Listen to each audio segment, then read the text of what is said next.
So good morning everyone po. So welcome po sa ating second semester para po sa ating school year 2025-2026. For this semester po, I will be your teacher in personal development and physical education 4.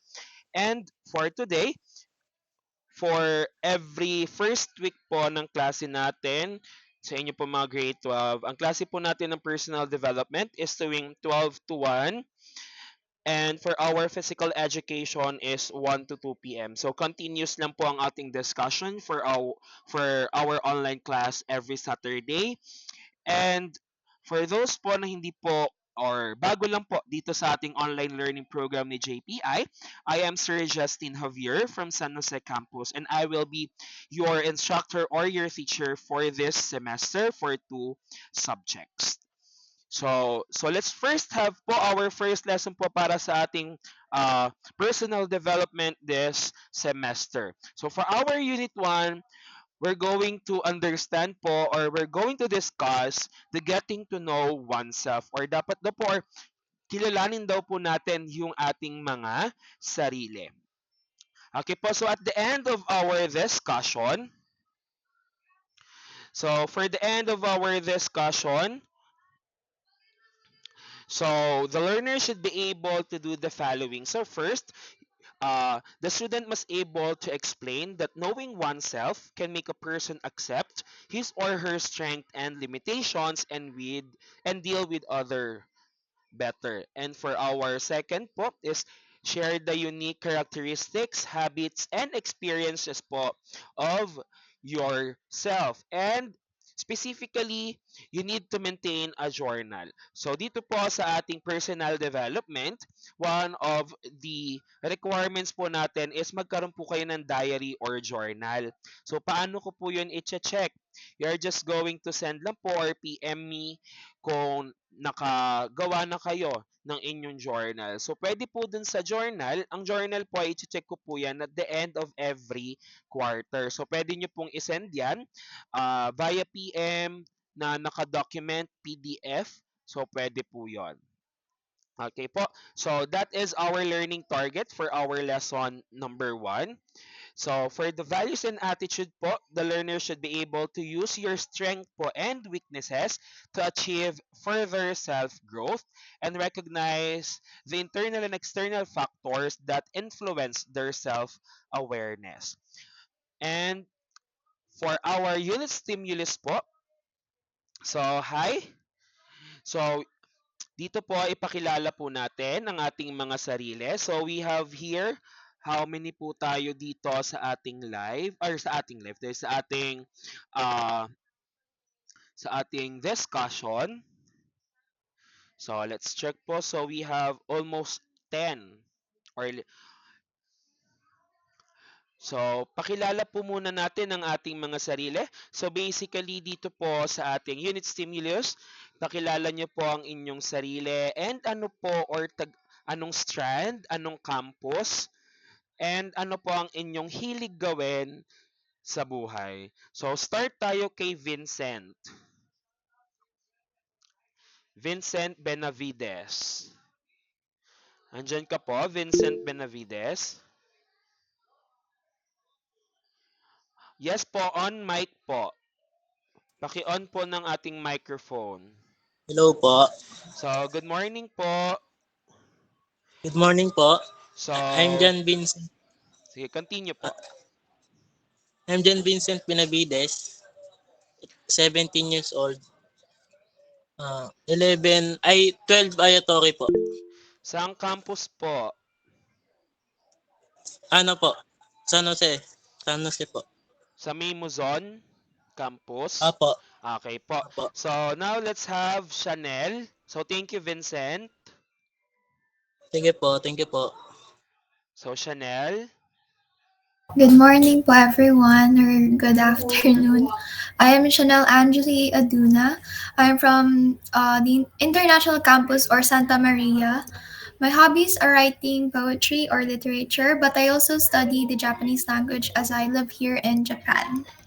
Okay, so thank you po, Chanel. So, let's have May Estrella. May Estrella. I am May Estrella po, yung student from Luzon Campus, 17 years old po. Ano po ang ating habit or hobbies Dancing po? po, ng Okay. cultural dance. Okay. So, thank you po, May. So, let's have Kyla Janelle. Andiyan po Good ba morning si Kyla? po, maingay. Okay po. So, good morning. Good morning po. I am Kyla Janelle Q. Gorgod. I am a STEM student from Plaridel campus and my hobby po is baking. So, your hobbies are baking. So, thank you po, Janelle. So, let's have Kimberly Arcilia.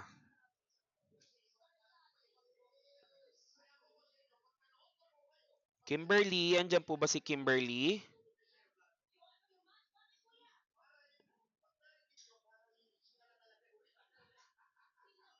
Kimberly Arcilia.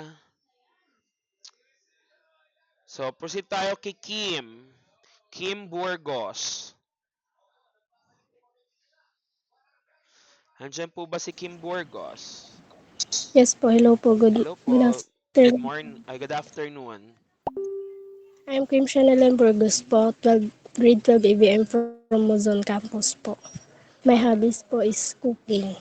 Okay, your hobbies is cooking. So, let's have Karen Agapay. Hello po, good afternoon. My name is Karen Agapay, grade 12 TBL ICT po from Luzon campus po. And then my hobby is playing computer po. Okay, playing computer. So Computer now, games. let's proceed po kay Jane Evaristo. Good afternoon po. My name is Jane Evaristo. I 12 ABM from Rydell Campus. Ang hobby ko po is mag-cellphone. Okay. So let's have Dave Adalia. Hello po, sir. My name is Davis Adalia Balasangay, TBL ICT from Luzon Campus. My hobbies po is playing in Okay, so now let's proceed to Daisy. Daisy Guerrero.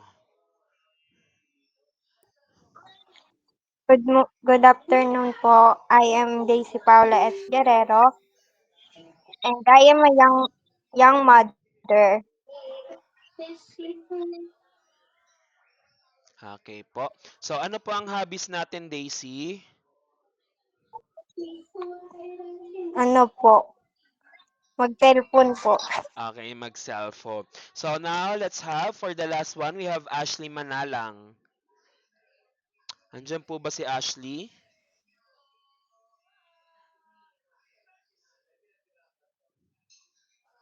Ashley? Andiyan po ba si Ashley?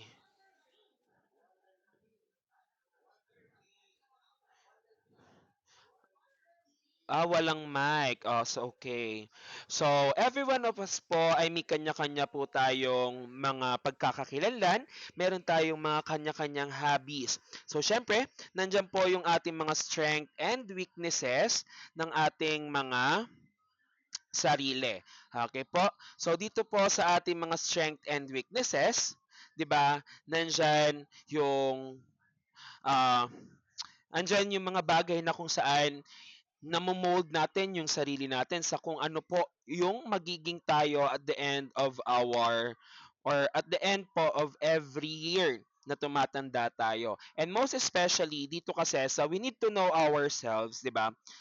Para po ah, ma-share natin yung sarili natin sa ibang tao or makapag-communicate or makipag-socialize tayo sa ibang tao, syempre we need to know more about ourselves. Hindi naman po pwedeng hindi natin kilala ng mabuti yung ating mga sarili. Okay po? Let's proceed to next slide. So, how well do you know yourself? So, gano'n niyo po ba kakilala yung inyong mga sarili? So, anyone from the class po. So, sa tingin niyo po, if you're going to rate yourself from 1 to 10, gaano niyo po ba kakilala ang sarili ninyo? 8. So, 8 daw po kay Dave. Sa iba po, yes po, Chanel. I think 9 because I think I've had a good grasp on what I like and what I don't like. Okay, so thank you very much for 9. So, syempre, nandyan pa din po yung mga, tawag doon, nandyan pa din yung ah, pag-mature natin eh, 'di ba? Once na magma-mature tayo, mas makikilala pa natin ng mas mabuti yung ating mga sarili. So, hindi natin pwedeng bigyan ng perfect 10 ng bawat isa. It is because nandito pa po kayo sa age ninyo na kung saan, 'di ba? You are curious about everything, you are trying to build your own career, you are trying to build your own hobbies. Kumbaga dito, inuunti-unti nating kilalanin yung ating mga sarili. So, okay po yung mga naging sagot natin from 8 and 9 po ang ating range ng answer sa kung gaano nyo po kilala ang inyong mga sarili. So for our lesson number 1, so we need to take a look at oneself. So kailangan po muna syempre, 'di ba katulad nga po nung sinabi ko, if we're going to criticize other, if we're going to give criticism, if we're going to give compliment, 'di ba?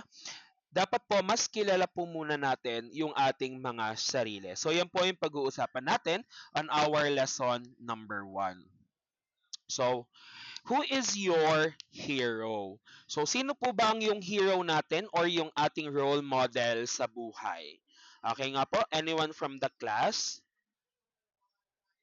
At your age, sino po ba ang inyong tinitingalang role model or yung hero po natin sa buhay? Okay po. So, Kimay po ay yung kanyang parents.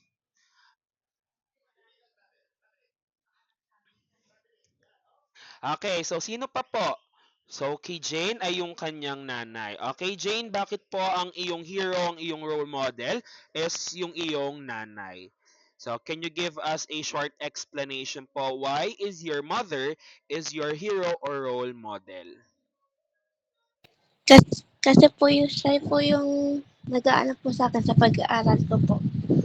Okay. Siya yung nagsusupport sa'yo at nag-aalaga sa'yo habang ikaw ay nagkaklase. So, another answer po.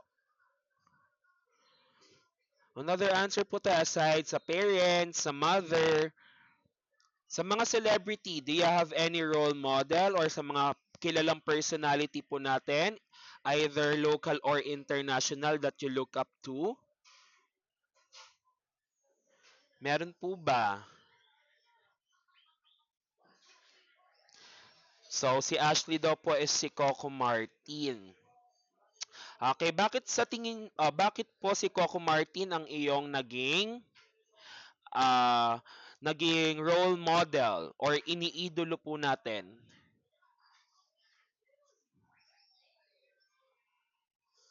Bakit po si Coco Martin ang ating idolo? Siguro, meron tayong nakita na something kay Coco Martin na kung saan nakaka-relate tayo or nagugustuhan natin sa kanila. Okay, kay Kim daw po is yung kanyang lolo because he is the one who sacrificed, 'di ba? So iba po magmahal ang isang lolo or ang ating mga grandparents. Okay, so now let's proceed po. So, let's have here po, the factor that influence self-concept and self-esteem are the following. So, ito daw po yung mga bagay na nakakaapekto sa kung ano daw po yung konsepto natin sa sarili natin or yung tingin natin sa sarili natin and kung ano po yung uh, self-confidence na meron tayo. So, ang una po dito is yung the way individual compare themselves to other. Okay, meaning to say po, 'di ba, tayo as individuals, meron po tayong mga pagkakataon na kung saan we are comparing ourselves to other people. Pero po kasi, 'di ba, at your age, hindi po natin may iwasan na we can compare ourselves to other people. Kasi nga po 'di ba naiinggit tayo minsan na bakit siya kaya niyang gawin yung isang bagay? Bakit siya ganito yung buhay? Bakit siya or bakit ako ganito pa rin yung buhay or yung buhay na meron kami? So sometimes po comparing ourselves to other individuals, syempre bababa po yung tingin natin sa sarili natin and bababa yung self-confidence po na meron tayo. And dito rin po, 'di ba, sa nakakababa rin po ng self-confidence and self-esteem yung pagko-compare po ng mga parents or guardians natin sa iba pang mga kaedaran natin. Okay? And next po is the extent to which they identify with other people and the way others react to them. So specifically, 'di ba, sometimes if we're going to present ourselves to other people, 'di ba, minsan ano rin po nakakababa ng self-confidence and self-esteem is kung papaano nagre-respond yung mga kausap natin, papaano nagre-response yung mga taong nakaka-socialize natin. Okay, so maraming factors pa po ang mga pwede makapag-influence sa kung ano po yung tingin natin sa sarili natin and sa self-confidence on how we identify ourselves also. Kasi sa napapanood natin, sa naririnig natin sa ibang tao, syempre 'di ba, sometimes yung ibang tao ang gusto lang naman nila is to inspire us. Pero po ang nagagawa natin minsan is nako-compare natin yung sarili natin sa mga achievements na meron na po yung ibang tao. Okay po. So now let's proceed to another one. So let's proceed po on understanding ourselves. So we have here the term or we have here the three terms po to understand sa kung sino po talaga tayo. So first po we have the self-concept, we have the self-esteem, and the self-worth. So sabi po dito sa self-concept, this refers to your perception of yourself and how you define and understand yourself.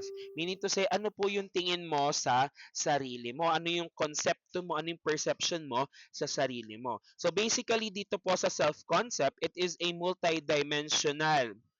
Meaning po pag sinabi natin multidimensional, dito sa self-concept natin pinag-uusapan ano ba yung konsepto natin or yung perception natin with our physical, with our spiritual, emotional, social, and moral. Okay, next po natin is the self-esteem.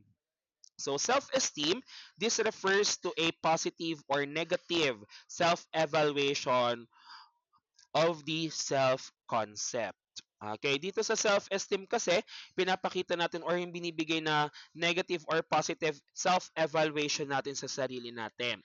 Kumbaga, dito po sa self-esteem, dito, kung ano yung konsepto sa sarili natin, minsan, di ba, nagbibigay tayo ng positive or negative comments about ourselves. So, ngayon, once na nagbigay na tayo nun, it affects our self-esteem. And last po is the self-worth. So here in self-worth, 'di ba, it refers you how much you value yourself. Gaano ba or ano ba yung worth mo para sa sarili mo? Gaano mo ba tinetreasure yung sarili mo? Gaano mo ba minamahal yung sarili mo? In self-worth po or how much we value ourselves, hindi lamang po yan physically. How much we value our emotional state, our financial state, spiritual, social, and moral state po natin. So, these three po yung kinakailangan po natin on how we are going to understand ourselves. We need to understand first po yung our self-concept rather, which is our perception or papaano po natin dinedefine yung sarili natin in a multidimensional. And we have the self-esteem and self-worth. So, and also meron po tayong tinatawag na self-efficacy. So, dito po sa self-efficacy, it is the belief and confidence po that you can accomplish task and control your environment. So dito po sa self-efficacy, 'di ba? Ito yung paniniwala at confidence mo sa sarili mo na kaya mong tapusin yung isang bagay at kaya mong kontrolin yung environment. Kapag sa pagko-control po natin ng environment, dito po is how other people perceive or yung kanilang perception about you, how will you treat the others po and how they will going to treat you. And next po is yung self-complexity. From the word self-complex, it's a multi-dimension or malawak na kung saan it refers po to the varying ways in which you can think about yourself, which can be high or low according to research. So, kumbaga dito po, kung ano po yung iniisip natin sa sarili natin. 'Di ba? Ito po yung lagi nating ginagawa na kung saan iniisip natin yung sarili natin kung worth it ba tayo, kung tama pa ba yung ginagawa natin, kung okay pa ba yung mga ginagawa natin sa buhay natin, and kung okay pa ba yung tingin ng ibang tao sa atin. So, ayun po yung mga terms na lagi po nating tatandaan para po mas maintindihan natin yung sarili natin. So, we have here the self-concept, self-esteem, self-worth, self-efficacy, and self-complexity. So now let's proceed po to self-awareness. So syempre, 'di ba, para po makilala natin yung sarili natin, we need to be aware sa kung ano pong klaseng pag-uugali, physically, mentally, and spiritually, dapat aware tayo sa ginagawa po natin. So the self-awareness po is ability to know yourself extensively, not only regarding your traits and characteristics, but also knowing your inner states and how you think. So basically, we need to be aware po with our emotions. We need to be aware on how we are going to think, how we are going to respond, and how we are physically. So, meron po tayong tinatawag na self-awareness theory. Sa self-awareness theory po, according to psychologists Shelley Duvall and Robert Wickland, when you focus on yourself, you tend to compare what you are currently observed to the standards you set for yourself. Meaning to say po, sa self-awareness theory, di ba, we are focusing right now on our present self. And 'di ba sa present self natin, kinukumpara na po natin yung present self natin sa kung ano ba yung standard na sinet natin sa sarili natin. So for example, at this age, sinasabi po natin na gusto natin ng ganito. Ito yung mga nagawa na natin. Pero po meron tayong mga standards or meron tayong mga sinet for ourselves na dapat at this age, ito na yung na-achieve natin, ito na yung bagay na meron tayo. Pero, hindi pa natin siya nakukuha. So, mean to say, aware tayo saan tayo nagkamali, ano yung pagkukulang natin, ano yung mga ginawa natin, and doon natin makikita na dapat meron tayong baguhin sa sarili natin para ma-achieve natin yung standards na sinet natin para sa sarili natin. So, that is the self-awareness theory. So, meron po tayong dalawang type ng self-awareness. So, sa self-awareness po is meron po tayong the internal self-awareness. So, in internal self-awareness po is clearly seeing your inner self. So, dito po sa internal, ito na po yun how we see ourselves out, with regards to our personality, with our values, desire, reactions, and impact on other people. Ito po yung within ourselves. Okay po, pag internal, within ourselves, ito po yung nasa loob natin. 'Di ba? Sa internal self-awareness sa kung paano po tayo magre-react sa iba't ibang situation, ano ba yung kagustuhan natin, ano ba yung personality na pinapakita natin sa iba't ibang klase ng tao. So that is internal self-awareness. And kapag sinabi naman pong external self-awareness, ito naman po yung awareness na kung saan involved po yung pag-intindi natin sa ibang tao sa kung papaano nila tayo nakikita. Meaning to say po, for example, I'm going to present myself in front of other people or doon sa circle of friends ko. So, syempre, kailangan ah, maging aware tayo sa kung papaano nila tayo ipe-perceive or papaano nila iintindihin yung ugali natin, yung characteristics natin, the way we react, the way we communicate. So, kumbaga, dito na po natin makukuha yung evaluation po sa mga ibang tao. So, kailangan maging aware tayo sa kung ano po yung pagkakaintindi at yung intindi po sa atin ng ibang mga tao. So, ayun po yung dalawang type ng self-awareness. We have the internal self-awareness and the external self-awareness. So, next po, uh, steps to become more self-aware. So ito po yung mga bagay daw po or yung mga dapat nating gawin para po maging aware tayo sa lahat ng ginagawa po natin. So first po, we need to take feedback constructively. Once po na may nagbigay sa atin ng comments, construct or mga criticisms, we need to take it constructively. Meaning to say, wag nating damdamin at kailangan i-check natin or isipin natin bakit po kaya naging ganon yung feedback sa atin ng ibang tao. May nagawa ba akong mali? May nagawa ba akong tama? Or nagawa ko yung tamang bagay? So, syempre, in feedbacking, dito mas kailangan magkaroon ka ng self-reflection. Okay? So, ayun po, yung sunod natin, reflect often. Kumbaga, di ba, when people is giving feedback or kapag nakagawa tayo ng mga bagay-bagay, nakagawa tayo ng mga desisyon, di ba, kailangan mag-reflect tayo. We need to reflect po doon sa naging action natin, ano yung naging resulta ng action natin. And we need to use tools to know ourselves. Ano po ba yung mga tools na yon? Yung mga tools po na binabanggit dito para mas makilala natin yung sarili natin is andyan po yung pakikipag-socialize sa ibang tao. Andyan po yung pakikipag-communicate natin also with other people. Andyan din yung pagkakaroon ng self-reflection. Andyan din po yung pag-open up natin sa ating mga parents, guardians, colleagues. Para po malaman natin ano na ba yung tingin ng tao sa atin. And let go of the biases. So pag sinabi po nating let go of biases, 'di ba?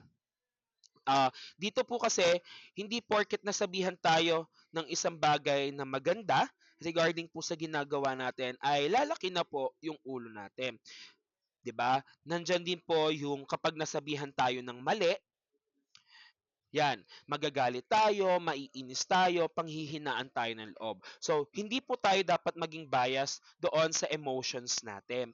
Kailangan both emotions, positive or negative, yung feedback man yan, positive or negative, we need to take it as light as we can. 'Di ba? We need to uh, criticize po yung mga feedback or comments na binibigay sa atin ng ibang tao. And diba? Once na nabigyan tayo ng criticism, ask yourself why. Isipin natin, bakit kaya niya nasabi na ganito? Bakit niya nasabi na, or bakit kanya nabigyan ng ganong klaseng feedback? Ano kaya yung nagawa natin? Kaya nga po sinasabi na you need to reflect to yourself, ask yourself why. Bakit ko ba yun nagawa? Bakit niya ba yun nasabi sa akin? Bakit ito yung naging reaction ko? Bakit naging ganito yung decision ko? And last po is we need to delay the gratification. Once po na nagkaroon tayo ng magandang gawain sa buhay or nakagawa tayo ng tama at nabigyan tayo ng positive, 'di ba? Positive review, or may naggawa tayong tama. So we need to delay first yung gratification. Kasi po, once na nakakakuha tayo ng rewards or ng positive reinforcement sa ibang tao, 'di ba?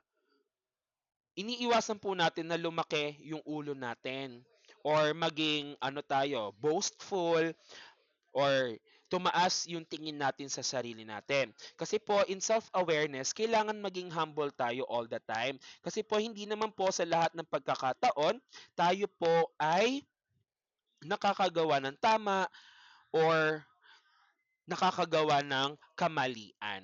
Okay po. So, lagi lang po natin tatandaan, we need to be self-aware or aware of what we are thinking, of what we are doing, and what we are uh, okay, again, so what we are doing, what we are thinking, and what we are speaking. And that is the first part po ng ating discussion. So I'll be presenting po the second part. So wait lang po. So, syempre, if we are aware po doon sa ating sarili, so syempre, kailangan ma-discover po natin yung uniqueness na meron tayo. Okay po, so kailangan ma-identify natin ano ba yung kakaiba na meron sa akin na wala sa ibang tao. Kasi po once na nalaman na natin yung kaibahan natin sa ibang tao, syempre magiging proud tayo. Kaya ko tong gawin. So syempre possible na pwede natin sabihin na kaya niya kayang gawin yon or magagawa rin ba nila yon yung mga kaya kong gawin sa hindi nila kayang gawin. Okay po, so now let's proceed po sa ating second part ng ating discussion, which is discovering my uniqueness.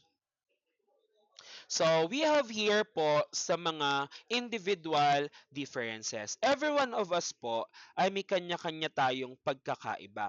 Pagkakaiba in terms of gender differences. And right now po, di ba, on our gender identity, meron na po tayong male, female, and the LGBTQ community wherein we have the differences when it comes to our identity of who we are.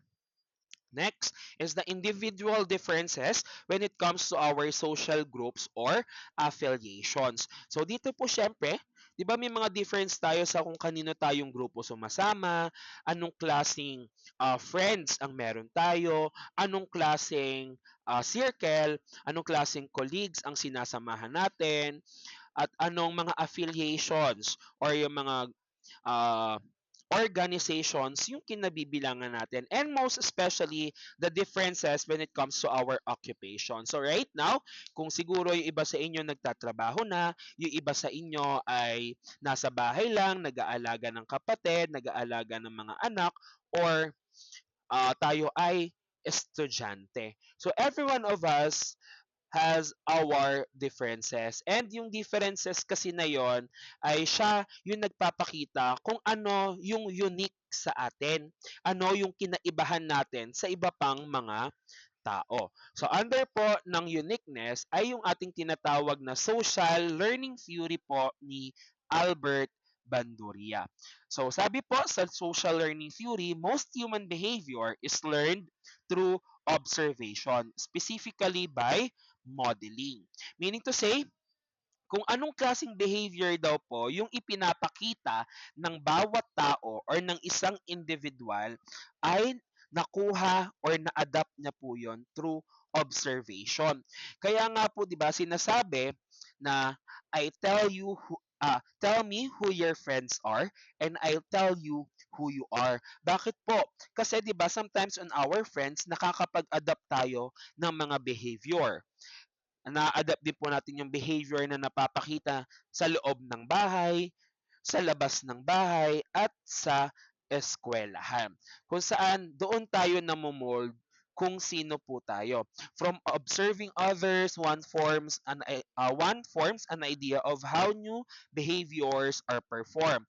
On later occasions, this coded information serves as a guide for action. Kumbaga po, 'di ba, habang tayo ay nag-observe po sa mga nakakasama natin, sa nakakasalamuha, sa mga nangyayari po sa mga circle of friends, sa loob ng bahay, sa lipunan natin, andyan po yung unti-unti tayong namomold at na-adapt at nagagawa po natin yung mga behavior na nakikita rin po natin doon po doon po sa ating mga nakikita, naririnig at napapanood po natin. So, dito po sa ating social learning theory, 'di ba, sinasabi po that human behavior is molded through observation.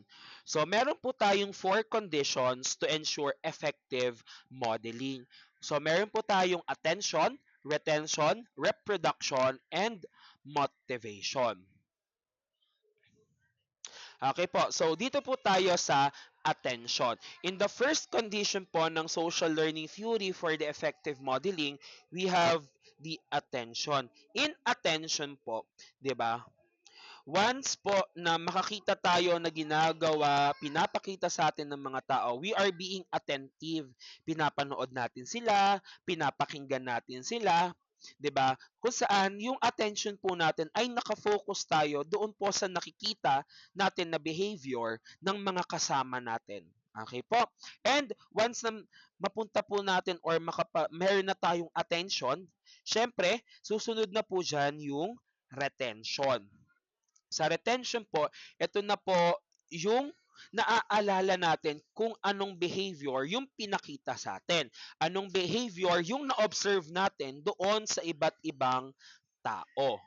Okay po, once na nagkaroon na ng retention or naaalala natin yung mga behavior na na-observe natin, so syempre meron na pong reproduction. Here in reproduction, dito na po natin siya ina-apply sa sarili natin. Okay? So dito na po natin ginagawa yung nakuha natin or yung na-retain sa isip po natin na behavior ng mga taong nakakasalamuhan natin. And last po, motivation.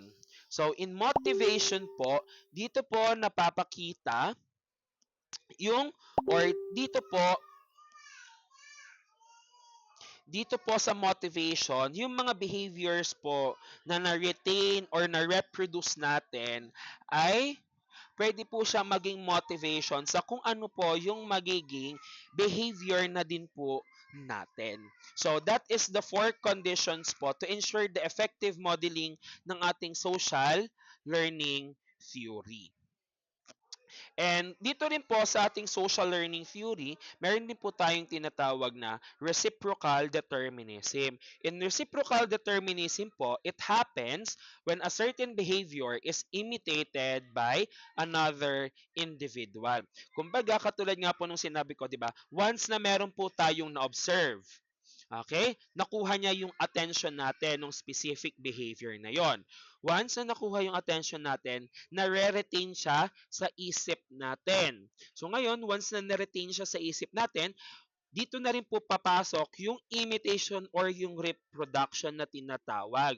So dito po sometimes, 'di ba, yung sa mga reproduction ng mga behavior na pinapakita sa atin ng ibang tao at nagawa rin natin siya, it can cause a chain reaction in which other people will imitate this behavior until it became a habit or accepted by many. Okay po. So 'di ba?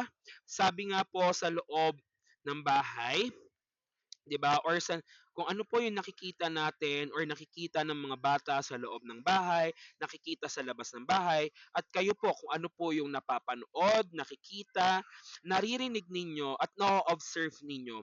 Once na na-imitate nyo yan at lagi po ninyong ginagawa, it became your habit.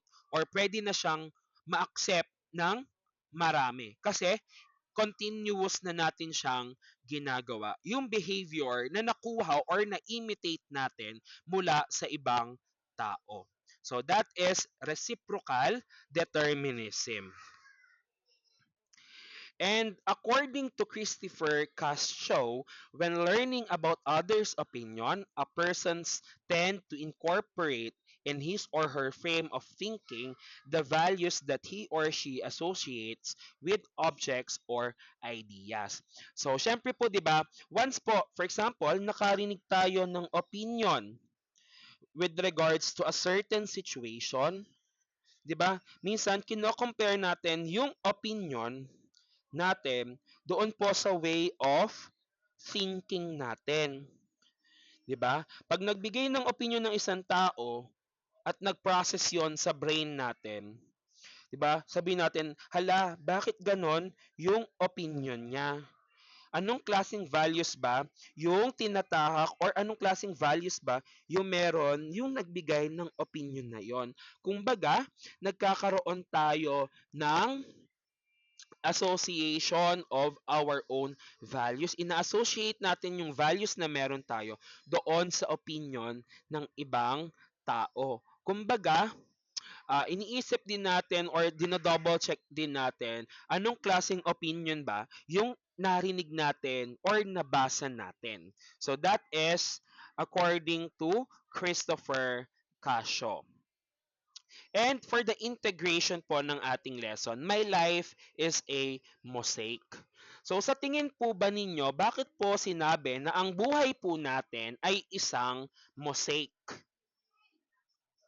Sige nga po, bakit po sa tingin natin ang buhay natin ay isang mosaic?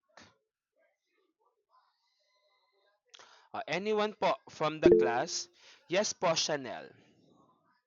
I can correlate this sort of metaphor because we human beings have experienced a lot of things, and that can be like our pieces, and that we piece them by together. It can create a sort of mosaic with different pieces that are intricate and have different stories behind them. Okay po, so that's a great answer from Chanel. So every one of us, our life is a mosaic. Mosaic has different pieces that can be connected to each other to create a intricate, to create a beautiful art, 'di ba? Kaya nga po, our life is an artwork.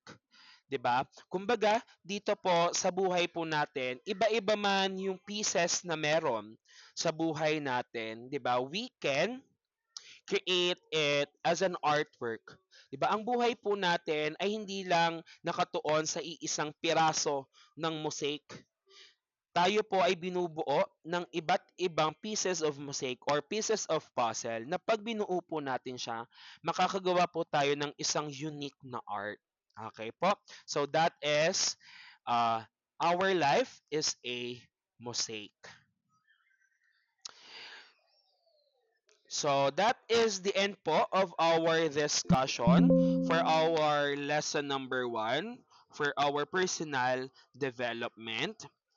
So later on po sa atin pong lesson or doon po sa magiging ano natin, discussion later po sa ating PE 4. So mag-start po tayo ng PE 4 ng exactly ano po, 1:10.